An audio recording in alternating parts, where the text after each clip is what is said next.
Channel पर आप लोगों का। और आज आपका जो टॉपिक है बहुत ही बेहतरीन टॉपिक है आपका भारतीय दर्शन एवं उपनिषद। ठीक है, तो आज हम देखेंगे कि भारतीय दर्शन उपनिषद में क्या संबंध है और इसकी शुरुआत कहाँ से होती है। इन सभी बातों पर हम डिस्कस करेंगे। ठीक है, तो सभी लोग जल्द से जल्द जुड़ जाइए, जो है फटाफट जो है जितने भी हमारे कनीज हैं, जितने भी हमारे मित्र हैं, स्टूडेंट हैं, सभी लोग फटाफट जो है लाइव हो जाइए जो है। ठीक है, चलिए शुरू करते हैं। आज का जो टॉपिक है आपका भारतीय दर्शन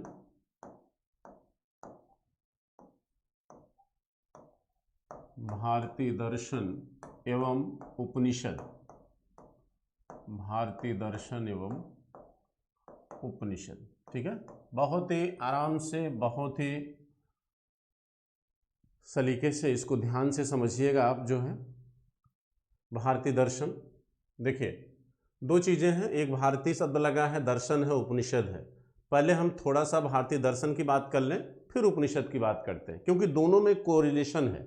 उपनिषद से ही दर्शन का आरंभ माना जाता है। ठीक है, लेकिन आप ये जानते रहिए कि उपनिषद से पहले आरण्यक साहित्य है।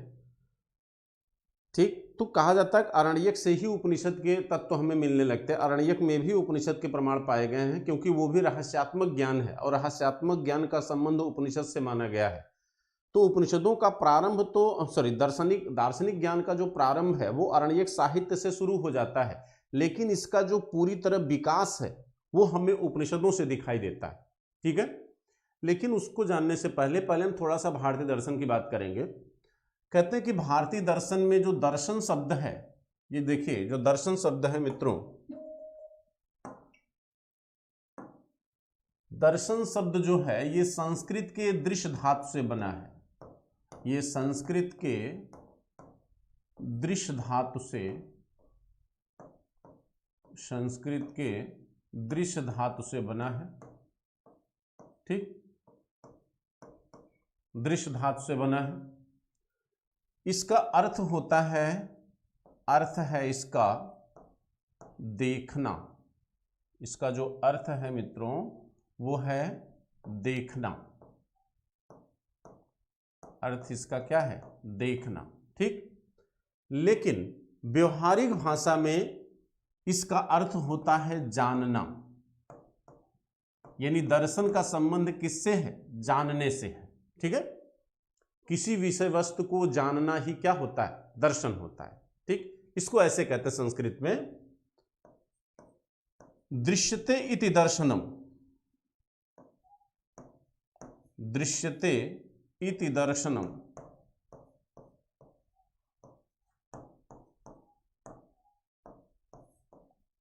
दृश्यते इति दर्शनम।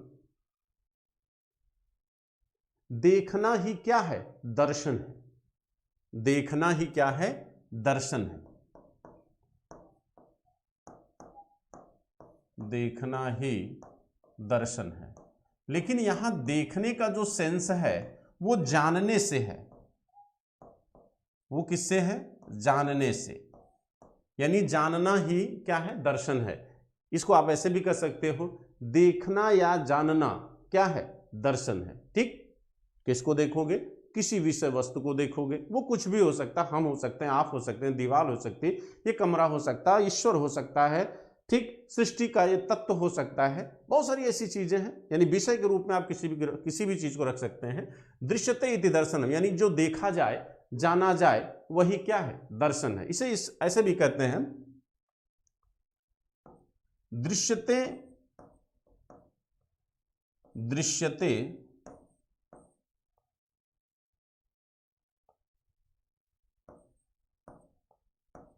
दृश्यते अनेन इति दर्शनम।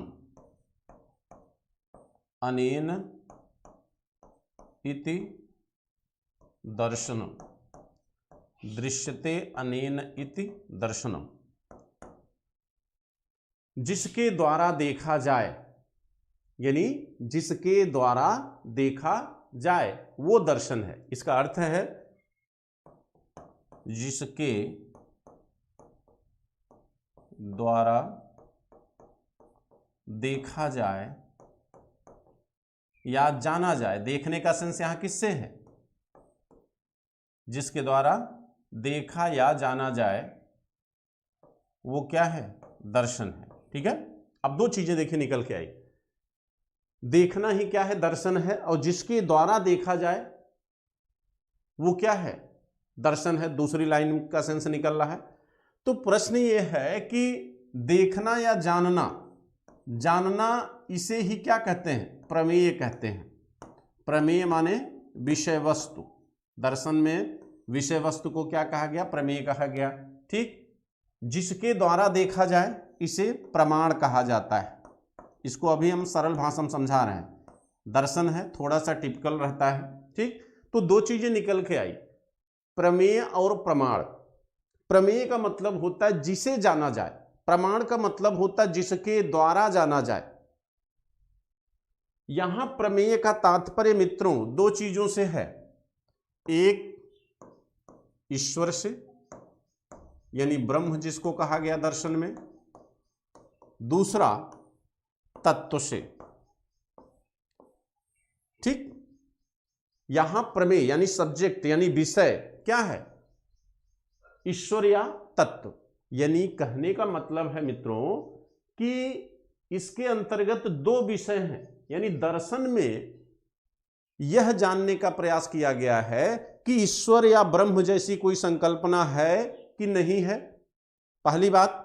दूसरी, यह जानने का प्रयास किया गया कि वह कौन अंतिम तत्व है या कौन से तत्व से इस सृष्टि का निर्माण हुआ, इस जगत का निर्माण हुआ है। तो वो तत्व हुआ, और इसी तत्व से भारतीय दर्शन में तत्व मीमांसा का विकास होता है। इसका विकास होता है तत्व मीमांसा। आप पढ़ते हैं तत्व मीमांसी दर्शन, और इस तत्व मीमांसी दर्शन में सिर्फ ये जानने का प्रयास किया गया है कि वह अंतिम तत्व कौन सा है जिससे इस सृष्टि का क्या हुआ, निर्माण हुआ। और तत्व मीमांसी दर्शन जो है ये भारतीय दर्शन और पाश्चात्य दर्शन दोनों में आपको दिखाई देगा। ठीक है, जैसे सांख्य दर्शन को आप लीजिए तो प्रकृति और पुरुष के द्वारा सृष्टि का निर्माण दिखाते हैं।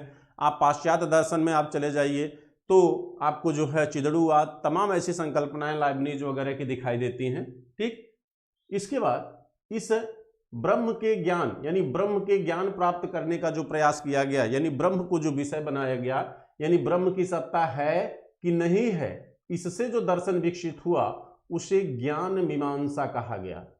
इसे क्या कहा गया, ज्ञान मीमांसा कहा गया। ठीक है, देखिए हमने अभी बात किया किससे, दृश्यते इति दर्शनम, जो देखा जाए, जो जाना जाए या जो देखा जाए वही क्या है, दर्शन है।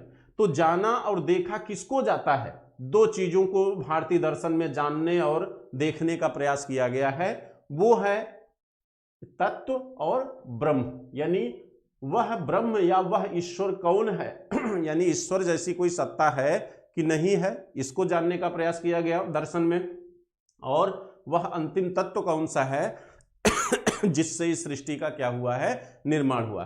तो तत्व मीमांसा इससे डेवलप हुई और इससे ज्ञान मीमांसा विकसित हुई। ये तो हो गया विषय, ये हमारे सब्जेक्ट है, यानी ईश्वर हमारा विषय है, तत्व हमारा सब्जेक्ट है, जिसको जानने का प्रयास दर्शन में दार्शनिकों के द्वारा किया गया है। ठीक है, दूसरी बात ये आपका दूसरी लाइन है, दृश्यते अनेन इति दर्शनम। दृश्यते अनेन इति दर्शनम यानी जिसके द्वारा जाना जाए। ठीक, तो जिसके द्वारा जाना जाता है उसे प्रमाण कहते हैं। उसे क्या कहते हैं, प्रमाण कहते हैं। जैसे इतिहास में पढ़ते हो ना, स्रोतों के आधार पर इतिहास जानते हो ना। जैसे आपसे कहा जाए अशोक को जानने का आधार बताइए, तो अशोक यहां विषय हुआ ना मित्रों। अशोक क्या है, सब्जेक्ट है। अशोक मान लो ब्रह्म है, या मान लीजिए वह अंतिम तत्व कौन है, अशोक जिसने मौर्य वंश का निर्माण किया। तो अशोक विषय हुआ। अब अशोक को ही हम क्या कहेंगे, प्रमेय। अशोक को जानोगे कैसे, उसके अभिलेखों के द्वारा, तो अभिलेख हो गया प्रमाण। अभिलेख क्या हो गया, प्रमाण। तो दर्शन में प्रमेय और प्रमाण सिद्धांत दो होते हैं, प्रमेय सिद्धांत और प्रमाण सिद्धांत। प्रमेय सिद्धांत में तत्व मीमांसा और ज्ञान मीमांसा का अध्ययन होता है। प्रमाण सिद्धांत में क्या है कि प्रमाण कितने हैं, चार। भारतीय दर्शन में प्रमाणों की संख्या कितनी है, चार। तो पहला प्रमाण होता है दर्शन में प्रत्यक्ष प्रमाण, प्रत्यक्ष प्रमाण, अनुमान प्रमाण, अनुमान प्रमाण, उपमेय प्रमाण और शब्द प्रमाण। ये आपके चार क्या हैं? प्रमाण है। ठीक है। जैसे प्रत्यक्ष प्रमाण में क्या आता है भाई? प्रत्यक्ष प्रमाण का मतलब है कि किसी भी वस्तु का जब हमारी इंद्रियों से ज्ञान प्राप्त हो, यानी जैसे मैंने इसको छुआ, ये दीवार है, ये बोर्ड है, छूने से हमें इस बोर्ड का ज्ञान हो रहा है कि नहीं हो रहा? तो ये किस में आएगा? प्रत्यक्ष प्रमाण में आएगा। यानी जब किसी भी हमारे शरीर की इंद्रियों के द्वारा, हमारी जो इंद्रियां हैं उनके द्वारा जब हमें किसी वस्तु का ज्ञान प्राप्त हो तो वो प्रत्यक्ष प्रमाण के अंतर्गत आता है। चाहे जिह्वा से हो, आंखों से हो, छूने से हो, ये ज्ञान जो होगा वो प्रत्यक्ष प्रमाण माना जाएगा। अनुमान, अनुमान में होता है, अनुमान आप जान ही रहे, शब्द से पता चल रहा है। जैसे आप कहें कि जहां जहां धुआं है वहां वहां आग है। ठीक, तो चूंकि आपने अपने लाइफ में, अपने जीवन में जहां जहां धुआं है वहां वहां आग का संबंध देखा है, तो धुएं और आग का जो अनिवार्य संबंध आपने देखा है, उसी के आधार पर आप ये अनुमान लगा लेते हो कि जहां जहां धुआं है वहां वहां आग है। लेकिन अगर आपसे कहा जाए कि ज्यादा एथेंटिक प्रमाण कौन है, तो ज्यादा एथेंटिक प्रमाण आपका प्रत्यक्ष प्रमाण है, क्योंकि इंद्रियों से प्राप्त ज्ञान गलत होने की संभावना कम होती है, इसके गलत होने की संभावना रहती है। ये ज्यादा प्रमाणिक ज्ञान नहीं है। यानी कहने का मतलब है कि कुछ ऐसी कंडीशन भी दिखाई देगी जहां आग तो है लेकिन धुआं नहीं है। जैसे आप बिजली की आग को ले लीजिए, वहां धुआं आपको दिखाई नहीं देगा। ठीक, तो ये संभावना कम बनती है। उपमेय और शब्द, ये भी एक प्रमाण है। शब्दों में जैसे कहा जाता है, हमारे ऋषि मुनियों, हमारे जो सम्मानित व्यक्ति होते हैं, उनके शब्द ही हमारे लिए प्रमाण होते हैं। हम उनके कहे गए बातों पर कभी प्रश्न चिन्ह नहीं लगाते। जैसे गांधी, तिलक, नेहरू, इन लोगों की बातें हमारे लिए किस रूप में आएगी? शब्द प्रमाण के रूप में आएंगी। तो भारतीय दर्शन का जो अध्ययन होता है वो दो चीजों पर निर्भर होता है, प्रमेय और प्रमाण पर। ठीक है, यानी किसके द्वारा हम ज्ञान प्राप्त करते हैं और किसका ज्ञान प्राप्त करते हैं, यही भारतीय दर्शन की पूरी विषय वस्तु है।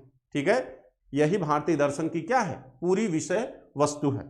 अब प्रश्न एक बात का और आता है भारतीय दर्शन में कि क्या भारतीय दर्शन आध्यात्मिक है या भौतिक है? भारतीय दर्शन जो है आध्यात्मिक है या भौतिक है? आप लोग इसको समझ पाए कि नहीं? अभी तक जितना हमने आपको बताया वो समझ में आया आपको?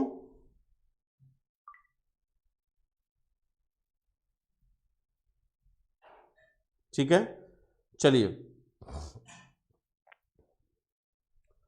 तो अब हम बात करते हैं कि जैसे कहा जाता है कि दार्शनिकों का ये मानना है कि भारतीय दर्शन जो है, भारतीय दर्शन, दार्शनिकों का मानना है कि भारतीय दर्शन कैसा है? आध्यात्मिक है। भारतीय दर्शन कैसा है? आध्यात्मिक है। और पाश्चात्य दर्शन जो है वो भौतिकतावादी है। पाश्चात्य दर्शन भौतिकतावादी है। पाश्चात्य दर्शन कैसा है? भौतिकतावादी। ठीक है, पाश्चात्य दर्शन भौतिकतावादी है। लेकिन मित्रों मैं आपको बताऊं कि भारतीय दर्शन आध्यात्मिकता के साथ साथ भौतिकतावादी भी है। दोनों चीजें भारतीय दर्शन में दिखाई देती हैं। और ये सबसे बड़ी बात, कहते हैं कि भारतीय दर्शन पूरी तरह आध्यात्मिक नहीं है। भारतीय दर्शन में आपको नास्तिक और आस्तिक दोनों संप्रदाय दिखाई देगा। नास्तिक संप्रदाय और आस्तिक संप्रदाय दोनों दिखाई देगा।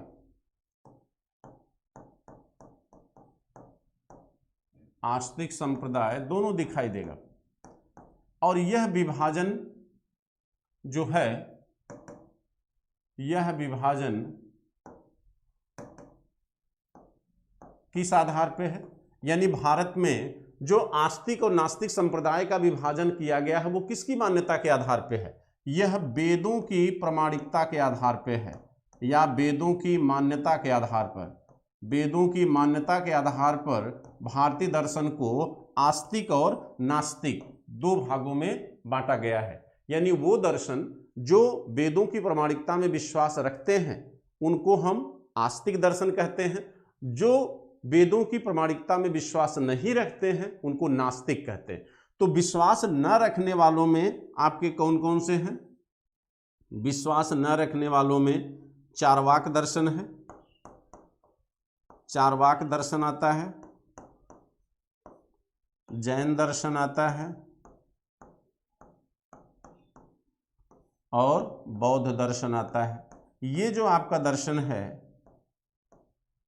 वो पूरी तरह क्या है? नास्तिक दर्शन माना जाता है। यानी चार्वाक दर्शन, जैन दर्शन और बौद्ध दर्शन, ये तीनों आपके जो है क्या है? नास्तिक दर्शन है। और आस्तिक दर्शन में आपका कौन आता है? आस्तिक दर्शन में आपका है खड़ दर्शन। खड़ दर्शन यानी जो 6 दर्शन है जिसमें सांख्य दर्शन, जैमिनी दर्शन, मीमांसा दर्शन, न्याय दर्शन, ये सब आता है जिसको खड़ दर्शन कहते हैं। ठीक, ये भी 600 BC के आसपास है। फिर वेदांत दर्शन, शंकराचार्य का वेदांत दर्शन, सॉरी इसको अद्वैतवाद लिखिए आप, शंकराचार्य का अद्वैत वेदांत, अद्वैतवाद, और रामानुज का विशिष्टाद्वैत, विशिष्टाद्वैत या आगे द्वैताद्वैत, द्वैताद्वैत। ये जो दर्शन हैं ये सब आपके क्या हैं? ये सब आपके जो है आस्तिक संप्रदाय के अंतर्गत आते हैं। ठीक है, ये सब आपके क्या हैं? आस्तिक संप्रदाय के अंतर्गत आते हैं। तो मुझे लगता है कि इतने से आपका कम से कम दर्शन का जो कॉन्सेप्ट है वो क्लियर हो गया होगा। अब इसको आप पढ़ोगे भी, आगे आपको मैं ये पढ़ाऊंगा भी आपको खड़ दर्शन, ठीक, अद्वैतवाद के बारे में भी आपको बताऊंगा, अभी चर्चा हो जाएगी। और आपका जैन साहित्य और बौद्ध साहित्य पढ़ेंगे तो वहाँ भी दर्शन, इसका जो दार्शनिक ज्ञान है उसकी चर्चा की जाएगी। लेकिन यहाँ पर आप अभी इतिहास पढ़ रहे हैं, आप फिलॉसफी नहीं पढ़ रहे हैं। तो इतिहास में आप दर्शन की चर्चा कर रहे हो तो यहाँ पर आप मुझसे ये उम्मीद मत करिए कि पूरी तरह फिलॉसफी ही पढ़ें। हालांकि फिलॉसफी हमारा विषय रहा है मेंस का, IAS का। तो अब इससे ज़्यादा मैं अगर एंट्री करता हूँ अंदर तो आपको प्रॉब्लम होगी, ठीक है, समझने में। इसलिए चूंकि आपके मतलब की इतनी चीज़ें थी उतना हमने आपको बता दिया। अब हम उपनिषदों से दर्शन को जोड़ने की कोशिश करते हैं। ठीक है, उपनिषद से दर्शन को जोड़ने की कोशिश करते हैं। चलिए उपनिषद पे आइए।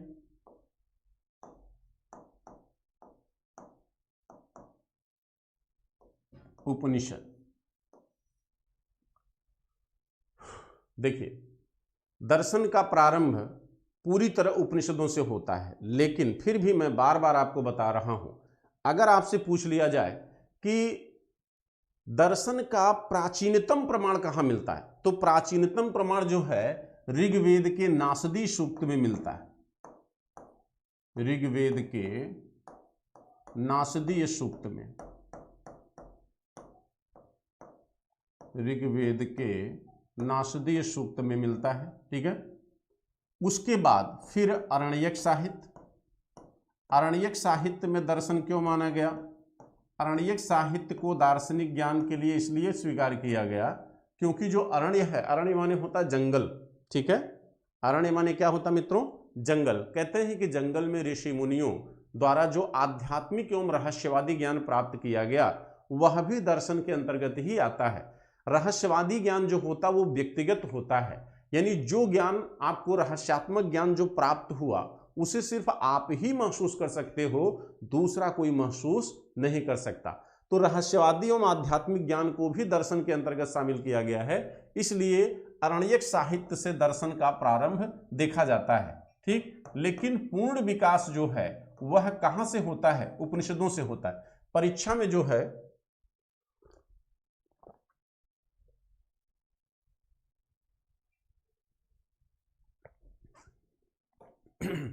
परीक्षा में मित्रों क्या होता है कि एग्जाम में सीधे सीधे पूछता है कि दर्शन का प्रारंभ कहां से देखा गया है। तो वहां विकल्प के रूप में ना तो आरण्यक रहता है ना तो ऋग्वेद, सीधे सीधे उपनिषद लिखा रहता है, तो वहां आंसर आप उपनिषद को ही करेंगे। मैं इन केस की बात कर रहा हूं, जैसे यूपीएससी अगर क्वेश्चन बनाएगा तो वो 3 स्टेटमेंटों में तीनों को रख सकता है। ठीक, जो 3 बातें मैं कर रहा हूं वो तीनों एज अ स्टेटमेंट की तरह वो रख सकता है, तो आपको तीनों जानना जरूरी है। आप यूपीएससी की प्रिपरेशन कर रहे हैं। अब हम देखते हैं, हमने कहा कि पूर्ण ज्ञान कहां शुरू होता है? उपनिषद से। पूर्ण ज्ञान का प्रारंभ कहां से होता है? उपनिषद से, यानी दर्शन का पूर्ण प्रारंभ। अब देखिए उपनिषद क्या है? उप माने होता है निकट,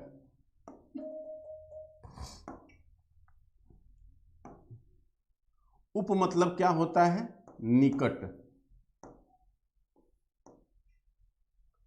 निषद माने होता है बैठना, निषद मतलब बैठना। इसका अर्थ क्या हो गया? गुरु के समीप,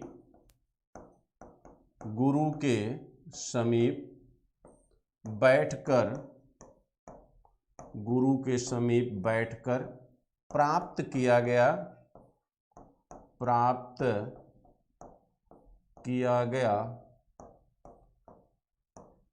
दार्शनिक ज्ञान, प्राप्त किया गया दार्शनिक ज्ञान क्या है? उपनिषद है। यानी आप इसे क्या कहोगे? गुरु के समीप बैठकर प्राप्त किया गया दार्शनिक ज्ञान क्या है? उपनिषद है। ठीक, तो ये तो हुआ उपनिषद का शाब्दिक अर्थ। ये क्या है? ये आपका शाब्दिक अर्थ है। ये मित्रों क्या है? शाब्दिक अर्थ है। ये आपका क्या है? शाब्दिक अर्थ है उपनिषद का। ठीक, अब देखिए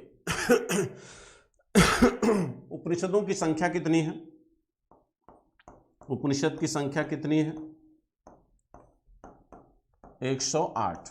देखिए आप लोग नेट वगैरह जैसे कहते हैं ना कि विकिपीडिया वगैरह पे मत देखिएगा, वहाँ 200 दिया हुआ है। तो नेट का जो जैसे कहते हैं ना कि आप विकिपीडिया इंटरनेट पे कोई चीज़ देखते हो तो आप कहते हो गुरुजी आप तो ये कहे थे, यहाँ पर ये है। मित्रों एक बात ध्यान रखिएगा, वहाँ भी आदमी ही मैटर को डालता है, गलतियाँ वहाँ आपको ज़्यादा दिख जाएंगी हमारी अपेक्षा इंटरनेट पे। यहाँ संख्या कितनी है? 108। इनमें से 10 जो है महत्वपूर्ण माने गए हैं। 10 उपनिषद क्या हैं? महत्वपूर्ण माने गए हैं। और इन्हीं 10 पे जो है शंकराचार्य ने क्या लिखा है? टीका। इसी 10 पे शंकराचार्य ने क्या लिखा है? टीका लिखा है। इसी 10 पर शंकराचार्य ने क्या लिखा है? टीका लिखा है। ठीक है, कहते शंकराचार्य का जो दर्शन है, शंकराचार्य का दर्शन, शंकराचार्य का दर्शन जो है, जिसे आप अद्वैत वेदांत कहते हैं या इसे अद्वैतवाद कहा जाता है, यह दर्शन जो है पूरी तरह 3 चीजों पर निर्भर है। ठीक, उपनिषद, उपनिषद, ब्रह्मसूत्र, ब्रह्मसूत्र और भगवद गीता, भगवत गीता। इधर लिख देते हैं भगवत गीता। शंकराचार्य का जो दर्शन है मित्रों वो 3 चीजों की टिप्पणी पर निर्भर है। देखिए शंकराचार्य का जो दर्शन है वो भगवद गीता, भगवद गीता, उपनिषद और ब्रह्मसूत्र, इन्हीं तीनों के अध्ययन पर क्या है? निर्भर है। यानी शंकराचार्य ने जो अद्वैतवादी दर्शन प्रतिपादित किया वह अद्वैतवादी दर्शन भगवद गीता, उपनिषद और ब्रह्मसूत्र की व्याख्या पर आधारित है। यानी इसी के अध्ययन पर पूरा उनका अद्वैतवादी सिद्धांत निर्भर है। इसीलिए हम इसको जो है प्रस्थान त्रयी कहते हैं। शंकराचार्य के इस दर्शन को क्या कहा गया है? प्रस्थान त्रयी, क्योंकि यह तीनों की व्याख्या पर क्या है? निर्भर। इन तीनों को मिला के ही प्रस्थान त्रयी की संज्ञा दी गई है। ये आपका जो तीनों है, इन तीनों को मिला के हम क्या कहते हैं? प्रस्थान त्रयी। इसे हम क्या कहते हैं? प्रस्थान त्रयी कहते हैं। ठीक है, प्रस्थान त्रयी कहा गया है। अब देखिए कहते हैं कि उपनिषदों का प्रारंभ सामान्यतः तो वैसे 600 BC के आसपास माना जाता है, ठीक है, लेकिन इतिहासकारों में इसकी डेट को लेकर थोड़ा सा कंफ्यूजन बना हुआ है कि उपनिषदों का प्रारंभ कब होता है। इस बात को लेकर अलग अलग वैज्ञानिकों ने, इतिहासकारों ने अलग अलग आधार पर इसकी अलग अलग डेट प्रतिपादित किया है कि वास्तव में उपनिषद कब के हैं, ठीक है। तो थोड़ा सा हम इसकी डेट को भी ले लेते हैं कि उपनिषद कब से प्रारंभ होते हैं, इनकी डेटों को किसने किसने कब कब बताया है। हाँ, ये भी जानते रहिए कि ये भी वैदिक साहित्य के अंग हैं और सामान्यतः जो उपनिषद हैं वो भी वेदों से जुड़े हुए हैं। हर वेद के अपने अपने उपनिषद हैं, ठीक है। हम उसकी चर्चा भी अभी करेंगे कि किस वेद के कितने उपनिषद माने गए हैं। आइए जरा सा देखते हैं कि उपनिषदों की डेट क्या तय की गई है। इसको आप कहेंगे उपनिषदों का काल निर्धारण। उपनिषदों का काल निर्धारण। देखिए मित्रों, आप एक बात एकदम समझ लीजिए, कोई भी दार्शनिक ज्ञान अपनी एक निश्चित देश, काल और भौगोलिक परिस्थिति में डेवलप होता है। कोई भी दार्शनिक ज्ञान अगर विकसित होगा तो एक निश्चित भौगोलिक क्षेत्र में होगा और एक निश्चित काल और समय में होगा, जिसे देश काल दर्शन में कहा गया। आज की डेट में मैं आपको पढ़ा रहा हूं तो किसी एक पर्टिकुलर स्थान पे हूं जो हमारा भौगोलिक परिधि है, किसी एक समय में हूं, आपको 12 से 1 पढ़ा रहा हूं। आज एक निश्चित डेट है, एक निश्चित टाइम है। कोई भी घटना किसी एक देश, काल और निश्चित भौगोलिक क्षेत्र में ही घटित होती है। यह दर्शन का सबसे मूल्यवान सत्य है। हर घटना किसी न किसी भौगोलिक क्षेत्र और समय में ही घटित होती है। तो दार्शनिक ज्ञान भी हमारा जो है वो किसी निश्चित एक भौगोलिक क्षेत्र में ही निर्मित हुआ है। तो माना जाता है कि कुरु जनपद से लेकर जो मिथिला तक का भौगोलिक क्षेत्र है, मिथिला माने बिहार, इसी के बीच इस दार्शनिक ज्ञान का जन्म होता है। ये इसकी भौगोलिक परिधि है। दक्षिण भारत में दार्शनिक ज्ञान का प्रारंभ शंकराचार्य द्वारा दिखाई देगा, जो काफी बाद का है, ठीक। कहते हैं उपनिषदी ज्ञान का जो प्रारंभ है वो कुरु से लेकर मिथिला तक के भौगोलिक क्षेत्र में डेवलप हुआ है, ठीक। क्यों डेवलप हुआ, इसका कारण समझिए, ठीक है। अगर आपको याद है तो सामान्य रूप से कहा जाता है कि दर्शन का जो प्रारंभ है मित्रों वो 600 BC से माना जाता है। और आपको ये पता है कि 600 BC जो है वो महाजनपद काल है, जिसमें 16 महाजनपद हैं। ये 600 BC जो है ये महाजनपद काल माना जाता है। ये 16 महाजनपदों का दौर है। और इस महाजनपदों में 2 गणतंत्र छोड़ दिए जाएं, वज्जी संघ और मल्ल गणराज्य, तो बाकी सब राजतंत्रात्मक हैं। बाकी सब क्या हैं, राजतंत्रात्मक हैं। 2 गणतंत्रात्मक थे, एक वज्जी संघ और एक मल्ल गणराज्य। कहते हैं कि राजतंत्र जो थे उनमें पुरोहितों का पद महत्वपूर्ण होता था। पुरोहितों का पद क्या होता था, महत्वपूर्ण होता था। कहते हैं पुरोहित के आधार पर ही, यानी उसकी सलाह पर ही राजा अपने कार्य का संचालन करता था, चाहे वह उसकी साम्राज्यवादी विचारधारा हो या आर्थिक हो या राजनीतिक हो। किसी भी विचारधारा का प्रतिपादन राजा जो है वह पुरोहित की सलाह पर ही करता था। ऐसी स्थिति में कहा जाता है कि पुरोहित जो है संपत्ति की संकल्पना के विस्तार होने के कारण लालचवश वह राजा से ऐसे कृत्य करवा रहा था धर्म के नाम पर, जिसे अंधविश्वास कहा जा सकता है। आज की डेट में कहा जाता है कि राजा के द्वारा वह कर्मकांडी प्रक्रियाओं का धीरे धीरे विस्तार कर रहा था। राजा के बारे में कहा जाता है, जैसे ऐतरेय ब्राह्मण ग्रंथ में आप कहते हैं तो वो वहां पर बताया गया है कि पुरोहित राजा को सलाह देता है कि आप ये यज्ञ करिए, आप चक्रवर्ती सम्राट बन सकते हैं। तो यज्ञ के संपादन के द्वारा चक्रवर्ती सम्राट बनने की संकल्पना को दिखाया गया है आपके धार्मिक ग्रंथों में। तो दूसरा, यज्ञ के माध्यम से राजा की विचारधाराओं को उस ईश्वर या ब्रह्म तक पहुंचाने की बात कही गई। और इसका परिणाम यह हुआ कि ज्यादा से ज्यादा यज्ञ होते चले गए और राजा उस यज्ञ संपादन करने वाले पुरोहित को अपने राजकोष से दान देता रहा। और इस तरह जो आर्थिक लाभ राजा के पास था वो धीरे धीरे पुरोहित के पास जाता रहा। कहते हैं एक समय तो ऐसा आएगा जब वह क्षत्रिय वर्ग इस बात को सोचने के लिए मजबूर होगा कि क्या वास्तव में ब्रह्म जैसी कोई संकल्पना है जो हमारी मनोकामना को पूरा कर सकता है। कहते हैं यही ब्रह्म के बारे में जानना, ब्रह्म को देखना, जानना, दृश्यते इति दर्शनम, यही ब्रह्म को जानने से ही दर्शन का जन्म होता है। यही मैं आपको बताया हूं। कहते हैं इस क्षत्रिय वर्ग ने जब इस बात को जानने का प्रयास किया कि क्या वास्तव में ब्रह्म की सत्ता है, यहां से दर्शन की प्रक्रिया शुरू हो जाती है। क्योंकि दर्शन का संबंध तार्किक ज्ञान से है, लॉजिकल ज्ञान से है, प्रमाण के आधार पर किसी वस्तु को जानने से है। तो दर्शन में तार्किकता जितनी मजबूत होती है, धर्म की जो आध्यात्मवादी विचारधारा यानी आस्था पर जो आधारित है वह उतनी कमजोर होती जाएगी। तर्क जितना मजबूत होता जाएगा, आस्था उतनी कमजोर होती चली जाएगी। तो कहते हैं कि दर्शन, इसीलिए कहा जाता है कि दर्शन सामान्यतः क्षत्रिय वर्ग के द्वारा शुरू होता है और अधिकतम क्षत्रिय वर्ग जो है दार्शनिक परंपरा को जन्म देता है। लेकिन इसका यह मतलब नहीं है कि ब्राह्मणों के द्वारा दार्शनिक विचारधारा को आगे नहीं बढ़ाया गया, उन लोगों के द्वारा भी यह किया गया। लेकिन आपको मैं इस समय कुछ एग्जाम्पल देना चाहता हूं जो ऐसे क्षत्रिय वर्ग थे जो पूरी तरह जो है ज्ञान पर अपना वर्चस्व रखते थे। अभी तक जो ज्ञान था वो पुरोहित के अधीन होता था, लेकिन पहली बार 600 BC तक आते आते क्षत्रिय वर्ग ने पूरी तरह आपके ज्ञान पर वर्चस्व स्थापित करने का प्रयास किया, जिसकी वजह से एक सामाजिक संघर्ष दिखाई देता है, एक प्रतिस्पर्धी समाज दिखाई देता है, जिसका प्रमाण शतपथ ब्राह्मण में कल हमने आपको बताया था।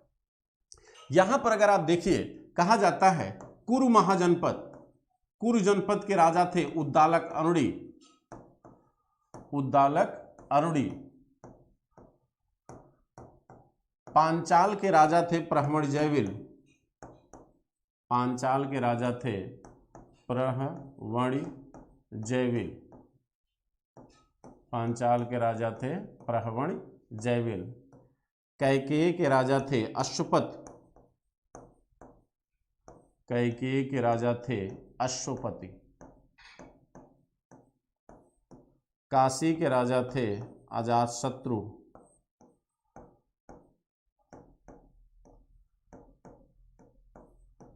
ठीक।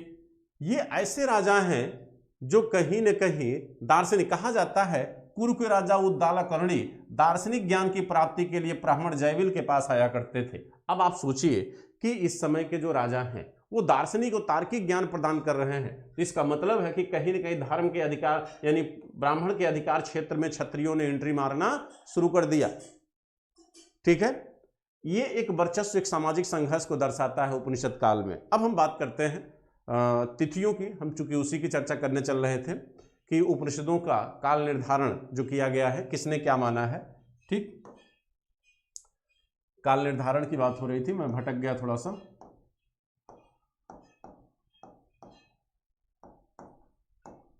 उपनिषद का काल निर्धारण, ठीक, तो किसने क्या तिथि माना है उपनिषदों की। सबसे पहले बात करते हैं बाल गंगाधर तिलक की। बाल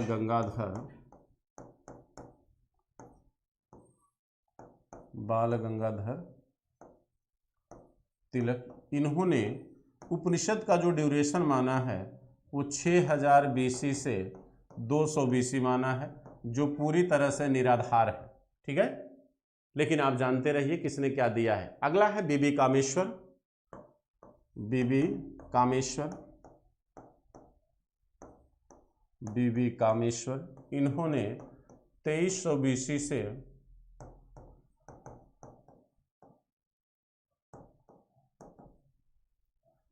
BC से 2000 BC निर्धारित किया है। मैक्स मूलर 1000 से 800,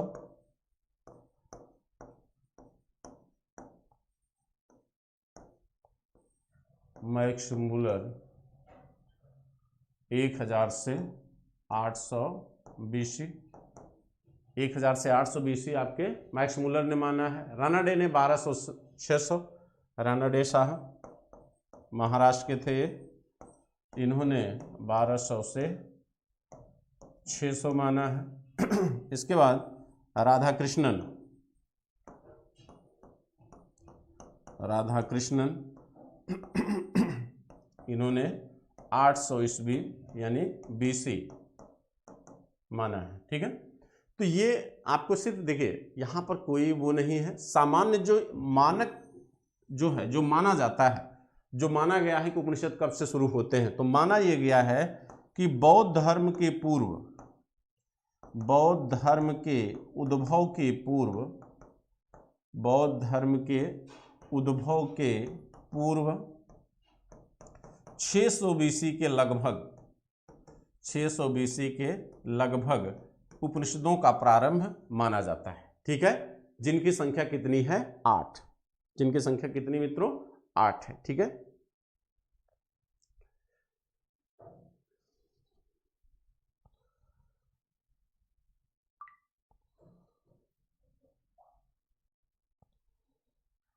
ठीक है, जिनकी संख्या कितनी है?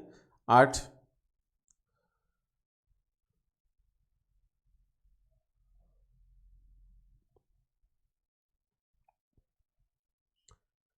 नहीं, इसमें जो आप लोग 12 कह रहे हैं उसको आप समझ नहीं पाए, सॉरी मैं आपको बता दे रहा हूं। जैसे मैंने कहा उपनिषद कितने हैं?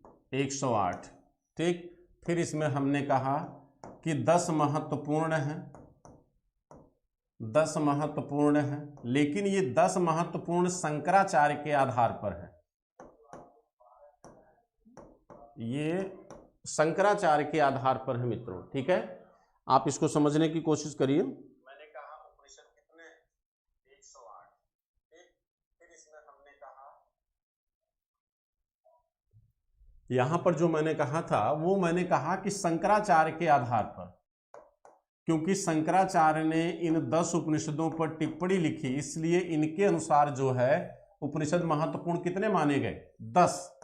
लेकिन वास्तव में महत्वपूर्ण उपनिषद कितने माने गए हैं? 12। ठीक है, ये मिस कर गया था मैं जो है, लेकिन आप लोगों ने यहां पर देखिए, एग्जाम में एक परीक्षार्थी को हर बात पे ध्यान देना जरूरी होता है।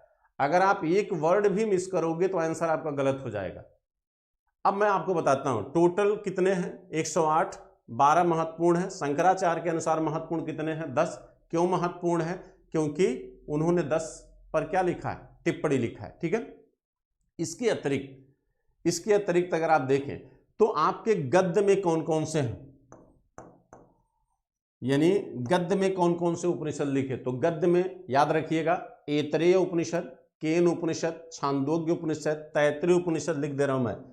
ऐतरेय उपनिषद, तैत्तिरीय उपनिषद,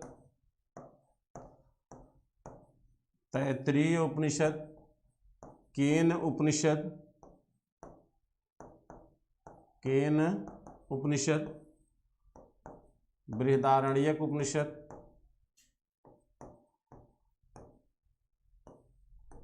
देखिए ये जिनके नाम हमने यहां पर लिखे हैं ये आपके किसमें हैं? गद्य में है।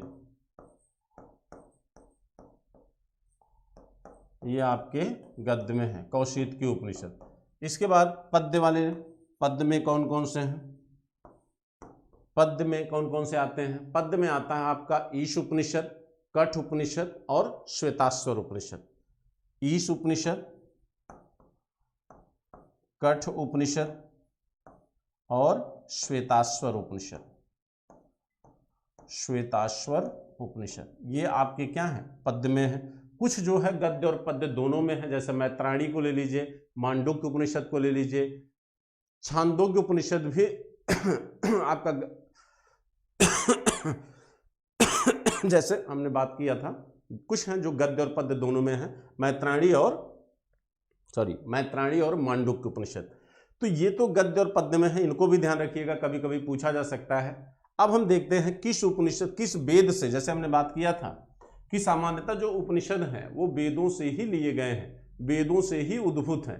तो किस वेद से कितने हैं? देखिए इधर आप कर लीजिए वेद और इधर आप कर लीजिए उपनिषद।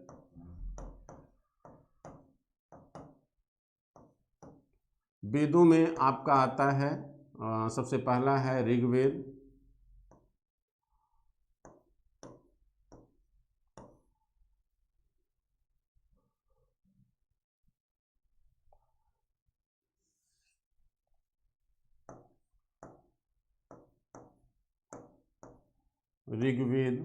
ऋग्वेद से कुल कितने उपनिषद हैं? 10। यजुर्वेद,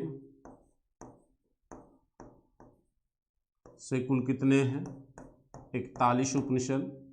सामवेद से कितने हैं? 16 उपनिषद। और अथर्ववेद से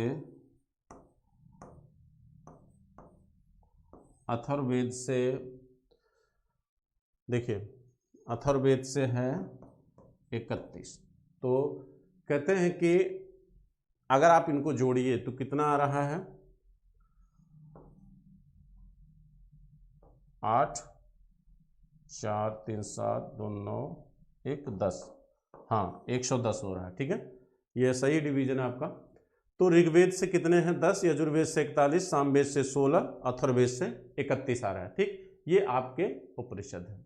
ठीक है ना। अभी तक हमने सिर्फ आपको तथ्यात्मक बातें किया है। अब हम बात करते हैं इसमें जो आपके मुख्य उपनिषद हैं उनकी चर्चा कर ली जाए थोड़ा सा, क्योंकि वहां से प्रश्न भी आता है। जैसे छांदोग्य उपनिषद, जैसे बृहदारण्यक उपनिषद, उनकी चर्चा भी होनी चाहिए। चलिए देखिए, कहते हैं सबसे प्राचीन उपनिषद कौन सा है? सबसे प्राचीन उपनिषद है छांदोग्य उपनिषद। कौन सा उपनिषद? छांदोग्य उपनिषद। छांदोग्य उपनिषद सबसे प्राचीन माना जाता है। सबसे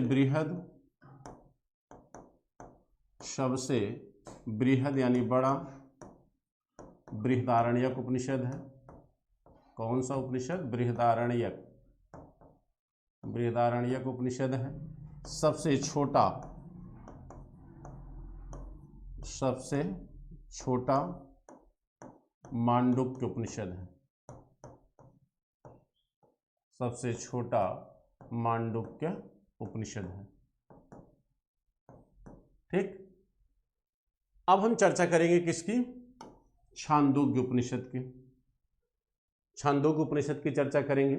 तो ये तो ध्यान रखिएगा, फैक्ट की बात है। सबसे प्राचीन, सबसे बृहद, सबसे छोटा कौन सा है? अब बात करते हैं छांदोग्य उपनिषद की। छांदोग्य उपनिषद में कौन कौन सी बातें आती हैं? छांदोग्य उपनिषद देखिए, ये बहुत ही महत्वपूर्ण है। पहली बात तो ये सबसे प्राचीन उपनिषद है। सबसे प्राचीन उपनिषद माना जाता है छांदोग्य उपनिषद। अब देखिए, कहते हैं छांदोग्य उपनिषद, देखिए पहली बात तो उपनिषद जो है उत्तर वैदिक काल के सामाजिक और धार्मिक मान्यताओं को ही प्रदर्शित करते हैं। जो दार्शनिक, आध्यात्मिक और सामाजिक मान्यताएं हैं वो हमें उपनिषदों में दिखाई देती हैं। इस बात को कतई मत भूलिएगा आप लोग जो है। ठीक, कहते हैं कि हमें कौन कौन से तथ्य हमको पता चलते हैं उपनिषदों से, उपनिषदों के आधार पर कौन सी सामाजिक परंपराओं की जानकारी हमको प्राप्त होती है। तो जैसे आप देखेंगे, सबसे पहली बार कहा जाता है कि सबसे पहली बार आश्रम व्यवस्था का उल्लेख हमें छांदोग्य उपनिषद में दिखता है।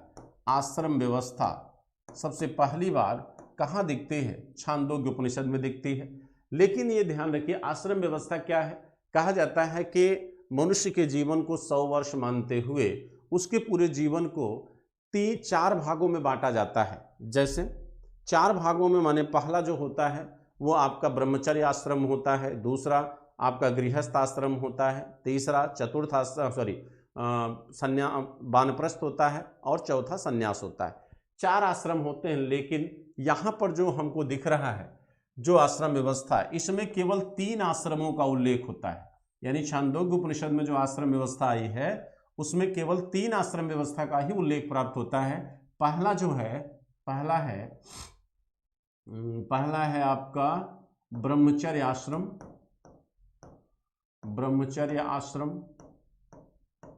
और यह ब्रह्मचर्य आश्रम जो है ये 0 से 25 वर्ष माना जाता है। इसका मूल उद्देश्य होता है मित्रों शिक्षा ग्रहण करना।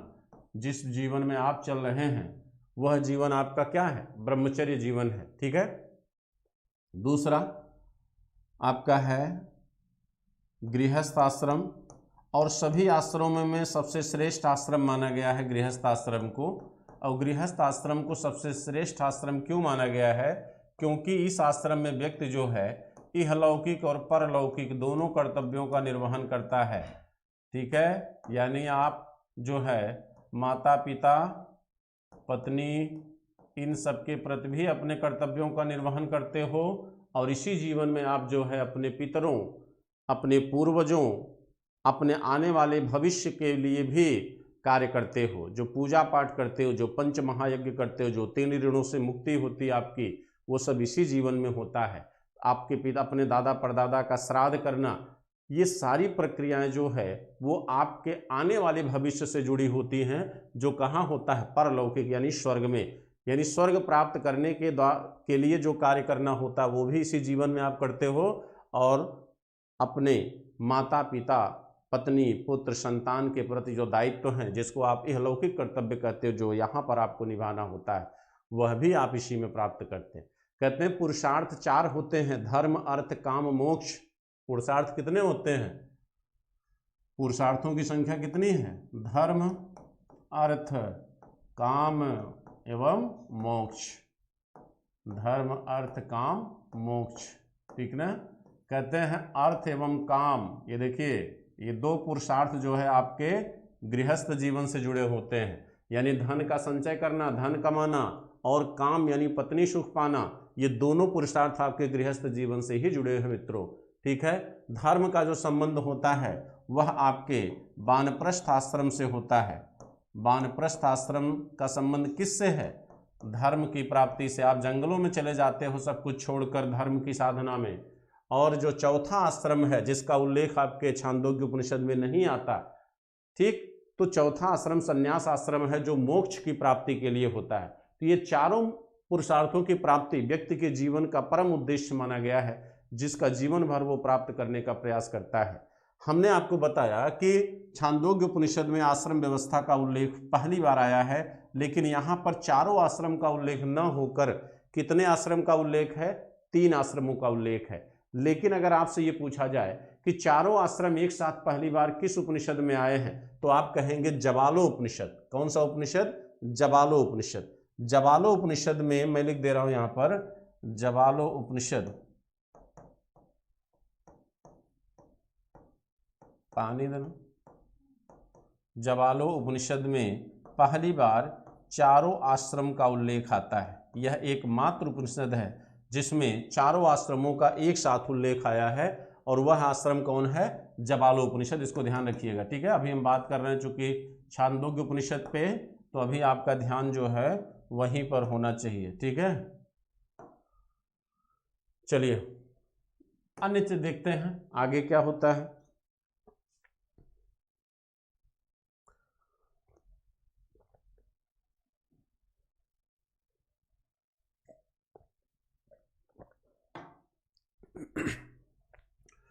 देखिए, इसके अतिरिक्त कहा जाता है कि छांदोग्य उपनिषद में सबसे पहले, छांदोग्य उपनिषद में ही सबसे पहली बार बाल विवाह का उल्लेख आया है। अगर आपसे पूछा जाए कि भारत के किस साहित्य में, भारत के किस साहित्य में पहली बार बाल विवाह की परंपरा हमको दिखाई देती है, तो पहली बार बाल विवाह की परंपरा हमको छांदोग्य उपनिषद में दिखाई देते मित्रों, ठीक है। यह ध्यान रखिएगा। यानी आप कह सकते हैं उत्तर वैदिक काल तक आते आते हमें बाल विवाह की परंपरा या प्रचलन दिखाई देना शुरू हो जाता है, ठीक है। इसके अतिरिक्त कहा जाता है कि छांदोग्य उपनिषद में बहुत सारे, छांदोग्य उपनिषद में ही पहली बार कृष्ण का उल्लेख आया। कृष्ण का उल्लेख तो पहली बार ऋग्वेद में है, लेकिन छांदोग्य उपनिषद में जो कृष्ण का उल्लेख आया है वह माता देवकी के पुत्र के रूप में आया है। यहां पर यह कहा गया है कि देवकी पुत्र कृष्ण घोर अंगिरस के शिष्य थे। देवकी पुत्र कृष्ण जो है वो किसके शिष्य थे? घोर अंगिरस के शिष्य थे। यानी सबसे पहली बार इसी छांदोग्य उपनिषद में कृष्ण का घोर अंगिरस के शिष्य के रूप में उल्लेख हुआ है। यह ध्यान रखिएगा। इसी छांदोग्य उपनिषद में अहम ब्रह्मास्मि शब्द का उपयोग हुआ है। अहम ब्रह्मास्मि,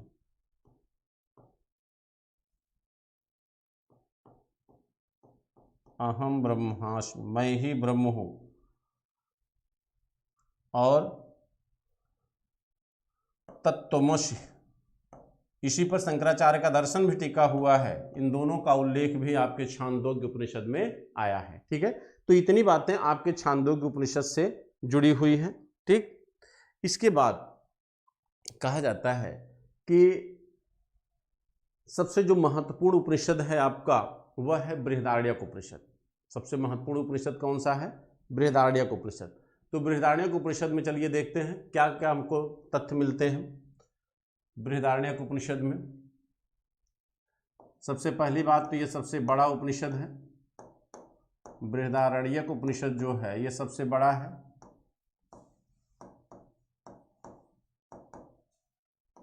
बृहदारण्यक उपनिषद सबसे बड़ा माना जाता है।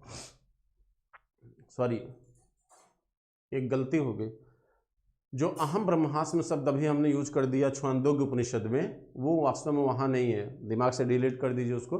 अहम ब्रह्मास्म बृहदारण्य, वहां केवल तत्त्वमसि शब्द होना चाहिए।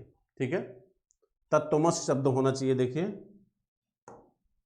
सॉरी, ये जो है इसको आप हटा दीजिए यहां से,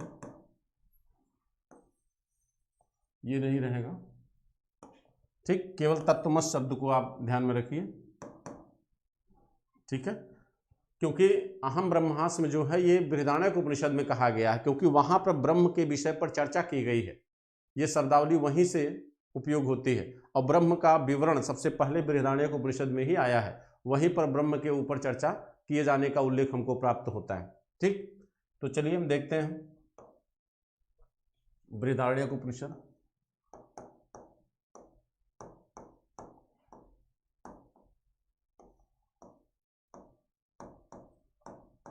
तो सबसे पहले हम, ये सबसे बड़ा उपनिषद है। कैसा है? सबसे बड़ा उपनिषद माना जाता है। याज्ञवल्क्य इसके रचनाकार माने गए हैं। इसी में सबसे पहली बार अहम ब्रह्मास्मि शब्द का उपयोग हुआ है। मैं ही ब्रह्म हूं, अहम ब्रह्मास्मि, अहम ब्रह्मास्मि, मैं ही ब्रह्म हूं। ठीक, और ब्रह्म पर चर्चा बृहदारण्यक उपनिषद में किया गया है। बृहदारण्यक उपनिषद में ब्रह्म पर क्या किया गया है? चर्चा किया गया। कहते हैं बृहदारण्यक उपनिषद में ही सबसे पहली बार अस्तो मां सद्गमय, अस्तो मां सद्गमय, तमसो मां ज्योतिर्गमय, एक तथ्य आता है ना, अस्तो मां सद्गमय, अस्तो मां सद्गमय गमय, तमसो मां ज्योतिर्गमय, तमसो मां ज्योतिर्गमय। ये शब्दावली कहां पे आया है? आपके बृहदारण्यक उपनिषद में आया है। याद रखिएगा, बहुत इंपॉर्टेंट है ये। ठीक है, इसके बाद कुछ कथाओं का उल्लेख बृहदारण्यक उपनिषद में आया है, जैसे उद्दालकरुणी संवाद, उद्दालकरुणी एवं ब्राह्मण जैविल संवाद इसको कहा जाता है। उद्दालकरुणी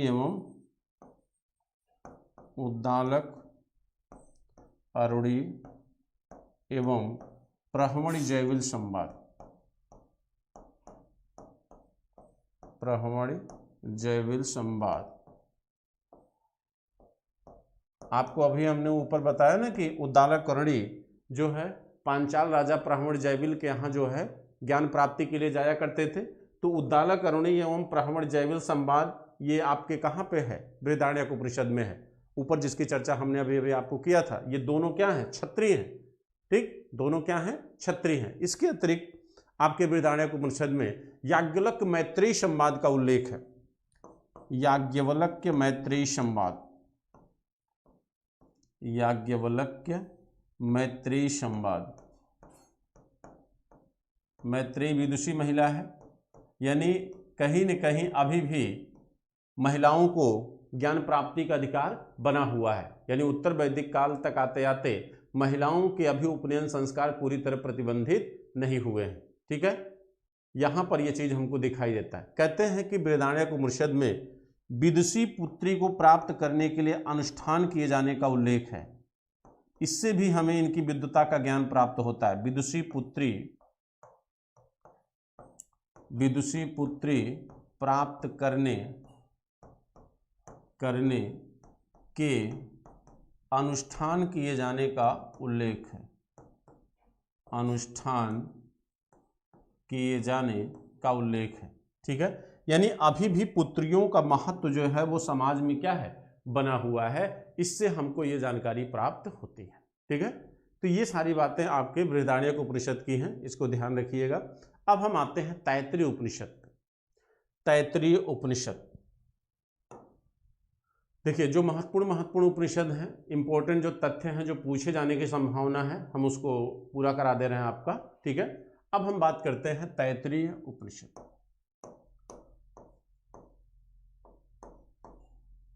तैत्तिरीय उपनिषद देखिए, इसी उपनिषद में सबसे पहली बार ये कहा गया है कि सदा सत्य बोलो। ये हमारी सांस्कृतिक परंपराएं हैं। आप आर्ट एंड कल्चर पढ़ रहे हैं, आप इन उपनिषदों से जो बातें सीख रहे हैं वो हमारी सांस्कृतिक मान्यताएं और परंपराएं हैं, वो हमारी दार्शनिक मान्यताएं हैं। इसीलिए आप इसको आप आर्ट एंड कल्चर के अंतर्गत पढ़ रहे हैं। कहते हैं सदा सत्य बोलो, ये हमारी मान्यता है कि नहीं? ये हमारी नैतिक मान्यता है। हमारे माँ बाप, हमारे जो गुरुजन हैं, हमारे जो अग्रज हैं, वो हमको ये सिखाते हैं कि हमेशा आदमी को क्या करना चाहिए, सदा सत्य बोलना चाहिए। तो सदा सत्य बोलो, ये बात सबसे पहली बार कहाँ पे आती है? तैत्तिरीय उपनिषद में। सदा सत्य बोलो। इसके बाद अधिक अन्न उपजाओ। अधिक अन्न उपजाओ, जैसे अभी आपको हमने ऊपर बताया था ना कि लोगों ने भारतीय दर्शन पर आरोप लगाया था कि भारतीय दर्शन सिर्फ आध्यात्मिक विचारधाराओं पर आधारित है, नहीं, भौतिकतावाद पर आधारित है। जैसे कहा जाता है कि पाश्चात्य दर्शन पूरी तरह भौतिकतावादी है, तो भारतीय दर्शन में भी भौतिकतावाद के लक्षण दिखते हैं। उत्पादन प्रक्रिया से जुड़ा है कि नहीं? अधिक अन्न उपजाओ, ये किससे संबंधित है? आपके भौतिकतावाद से ही तो संबंधित है, उत्पादन प्रक्रिया पर जोर दे रहा है।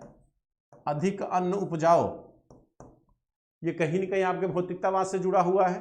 ठीक, इसके बाद फिर आप देखेंगे तो कहा गया है अतिथि देवो भव। ये हमारी सबसे बड़ी सांस्कृतिक विशेषता है, अतिथि देवो भव। आप कहते हैं ना कि अतिथि देवो भव, यानी अतिथि जो है वो देवताओं के क्या होता है, समान होता है। अतिथि देवो भव, ये तीनों तथ्य जो है आपके किससे संबंधित हैं? ये आपके तैत्तिरीय उपनिषद से संबंधित हैं। ठीक है, इसके बाद मैत्रायणी उपनिषद में कहा गया है, मैत्रायणी में स्त्री सुरा और पाशा के समान एक सामाजिक बुराई है। स्त्री सुरा एवं पाशा, पाशा माने होता है जुआ, स्त्री सुरा एवं पाशा के समान एक सामाजिक बुराई है। सामाजिक, स्त्री सुरा एवं पाशा के समान सामाजिक बुराई है। ये तथ्य आपके आया है किसमें? मैत्रायणी उपनिषद में। ठीक है, अब देखिए कुछ और तथ्य हैं जो कभी कभी पूछे जाते हैं और बहुत इंपॉर्टेंट हैं। जैसे सत्यमेव जयते कहाँ पे आया है? पूछा गया, अक्सर ये प्रश्न पूछा गया है। सत्यमेव जयते मुंडको उपनिषद में। मुंडको उपनिषद, मुंडको उपनिषद, इसमें उल्लेख आया है सत्यमेव जयते।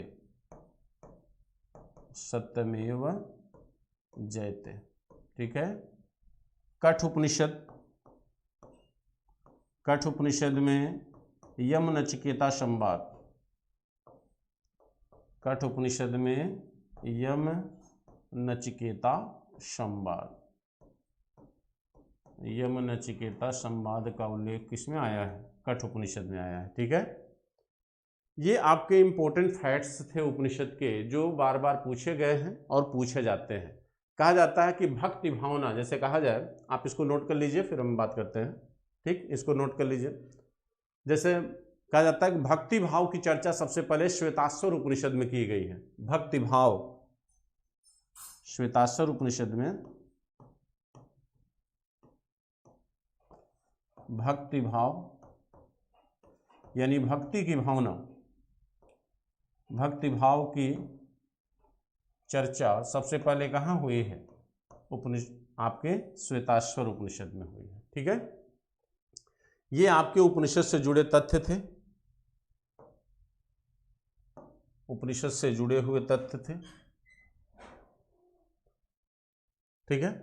और जो न समझ में आया हो आप कमेंट कर सकते हैं कमेंट बॉक्स में जाके, ठीक है। जैसे उपनिषद मित्रों है तो वैसे 108 उपनिषद हैं, ठीक है, लेकिन जो इम्पोर्टेंट उपनिषद हैं जहाँ से प्रश्न आते हैं उनको हम आपके सामने रख दिए, ठीक। जैसे जवालोपनिषद को भी कई बार पूछा गया है कि चारों आश्रमों का उल्लेख सबसे पहली बार कहाँ दिखाई देता है, तो चारों आश्रमों की भी चर्चा हमने हल्का फुल्का कर दिया है, ठीक।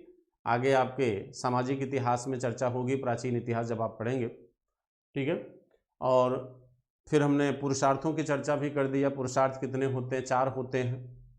एक प्रश्न और ध्यान रखिएगा, देखिए पूछता है कि अकबर के समय कौन सा उपनिषद निर्मित हुआ था, तो अकबर के समय आलोपनिषद निर्मित हुआ था। ये प्रश्न आता है कभी कभी, ध्यान रखिएगा।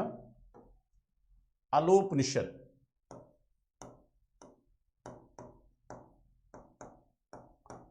आलोपनिषद ये अकबर के समय निर्मित हुआ था, ठीक। और आप ये भी जानते हैं, कहा जाता है कि शाहजहां का बेटा था दारा शिकोह,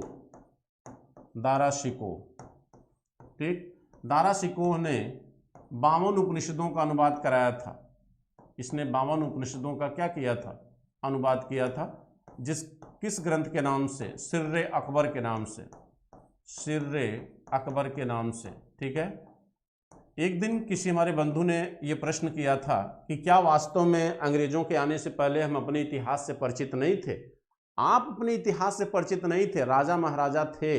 ये यहाँ पर अगर आप गौर करिए तो कहा जाता है दारा शिकोह अनुवाद कर रहा है किसका, 52 उपनिषदों का, लेकिन यह उपनिषद किस में है, संस्कृत में है। और संस्कृत मित्रों कुलीनों की भाषा होती थी। संस्कृत आज की डेट में आप 73% लिटरेट होने के बावजूद हिंदुस्तान की 5% से अधिक आबादी संस्कृत भाषा को बोल नहीं सकती, ना समझ सकती है। आप गौर करिए उस समय की आबादी की क्या कंडीशन रही होगी। उपनिषदों का अनुवाद संस्कृत में किया इन्होंने, कहा जाता है उपनिषद किस में थे, संस्कृत में थे। अनुवाद तो इन्होंने फारसी में किया, तो फारसी में इन्होंने किया तो ये आम जनता के लिए थोड़ी ना ओपन था, ये अपने राज दरबार से ही संबंधित था, तो आम जनता का संपर्क इससे नहीं हो पाया, ठीक। अच्छा, जब संस्कृत में था तब भी ये आम जन की भाषा न होने के कारण जो है आम जनता इनके ज्ञान से वाकिफ नहीं थी। अगर आम जनता इस दार्शनिक ज्ञान, उपनिषदी ज्ञान या वैदिक ज्ञान से परिचित रही होती तो हिंदुस्तान में जो सामाजिक बुराइयां बाद में फैली, ये फैल भी न पाती। क्योंकि पुरोहित जो था या जो आपका उच्च तबका था, जो सामाजिक विभाजन की प्रक्रिया को जन्म देता है, ऊंच नीच का भेदभाव, स्त्रियों का सामाजिक अस्तित्व जो गिराया, वह कहीं न कहीं आपके इन धार्मिक मान्यताओं का सहारा लेता है उसके लिए। अगर हर वर्ग इस बात को समझता या अपने उपनिषदों के ज्ञान से या अपने वेदों के ज्ञान से परिचित होता तो आपका भारत कभी इस तरह से विखंडित न होता। इन धार्मिक ग्रंथों का संस्कृत में होना कहीं न कहीं उच्च वर्ग के हाथों की कठपुतली बन गया।